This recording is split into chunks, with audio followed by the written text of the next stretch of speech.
There was the EOA, the esophageal obturator airway.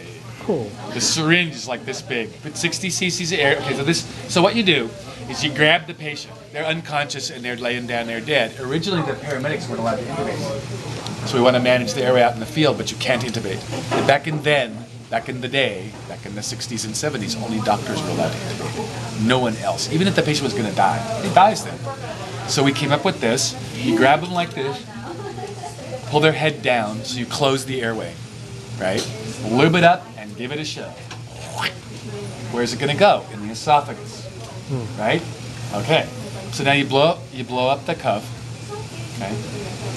Now, because the cuff is blown up and this thing is solid on the end, you bag it right here. The air goes down the tube and it can't get out the end of the tube, so it goes out these holes, which are sitting up here, which then goes into the lungs. So you're bagging the patient like with a mask, but because you blocked the esophagus, the air can only go into their lungs. So now the problem with this is it's gigantic. When you pull it out, they barf every time, right? So what we had to do was we had to take this mask off like this. So this is coming out of their mouth. Then we had to intubate them, and then we had to pull it out, because otherwise they would throw up and aspirate and die. So, okay, so then the problem with this, what if their stomach, what if people were bagging and their stomach is all blown up with air? Okay, so that you can't access the stomach. So we got rid of this, and we came up with this. No, actually there was another one in between that you could suction the stomach. Then they came up with this. This is really great. Oh. This thing has two openings on the end, so you shove this down in there. One of them is bound to go in the esophagus or the lungs. It's got to go one place or the other. Okay, so watch this. This is the best part here. Let me get the little cap on here.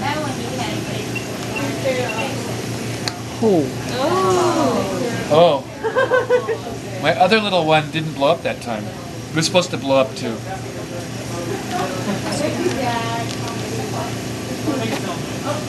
Okay, well this is supposed to blow up too. So you see how it works. This was supposed to go in the trachea. Get this out of there. All you do is bag them. If that goes in the lungs, you hear the breath sounds and you're good.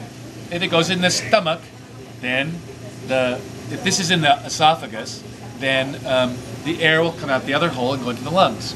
So it makes no difference. You just shove it in and you figure out which one is in the lungs and which one is the stomach. Either way, I can suction out the lungs, suction out the stomach, bag them. This thing is the best part about it. This gigantic thing blows up in the back of your throat, and if you vomited, you know, it would never get in your lungs. It's fabulous. Okay. That evolved into this. This is called the combi tube. So the combi tube has two cuffs. It's the same idea. It's a little bit sleeker, a little bit less bulky. You know, they decided they didn't need that big thing in the back of the throat. That didn't seem to help, you know. Okay, so you shove this thing in, and if this goes in the esophagus, you blow up the cuffs, you bag them through the blue one, and it comes out the holes and goes into the lungs. If this goes in the trachea, you blow up the cuffs, you bag them through here, and then you run this to suction out the stomach. So it's the same idea. So these are called esophageal airways. The benefit of this is that you do not need to visualize the larynx. You don't need a laryngoscope. You don't need good conditions. You just shove it in, blow up the cuffs, bag the two things, and figure out which one is right. So this allows you to manage the airway under less than ideal setting when you can't intubate. Like imagine a pouring rainstorm on H1. The guy's gone off into a ditch, or H2, better yet, up by Mililani. He's gone off into a ditch. The paramedics have to climb down there. It's dark. It's horribly raining. The guy is laying in a bunch of mud and water, and then he's dying, right? You got to manage the airway. They're trying to intubate him, and they can't get him intubated. We have these other airways. You saw the King airway at the conference, the blue one. Yes, I'll bring it in and show it to you tomorrow or the next time. I have to go borrow it from the paramedics. Our paramedics aren't using it yet because the city and county bought 1 million of these, and they're not going to use the new. See, this is how healthcare really works. The new device is better. Not going to use it until they use up the old devices.